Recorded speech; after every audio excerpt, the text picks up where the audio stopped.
नमस्कार मंडळी, स्वागत आहे तुमचं माझं यूट्यूबचं चॅनल #क्रिएशन यामध्ये. चला तर मग आता एकदम हेल्दी अशी रेसिपी आणलेली, मसाला मखाना.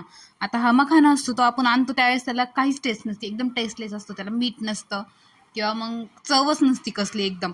तर त्यासाठी आपण त्याला मसाला लावून खाणार आहोत जेणेकरून त्याला टेस्ट येणार आहे.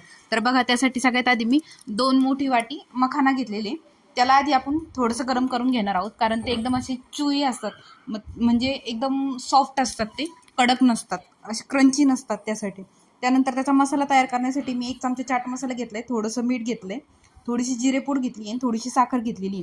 ते सगळं मिक्स करून घेतलं आहे. त्यानंतर कढईमध्ये आता थोडं 1 चमचा बटर घातलेलं आहे आणि गॅस बंद केलेला आहे, जेणेकरून आपलं बटर आहे ते करपणार नाही.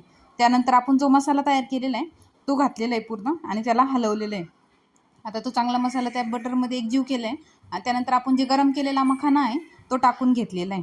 त्याला परत चांगलं हलवून घ्यायचं आहे. जास्त वेळ हलवायचं आहे, कारण तो पूर्ण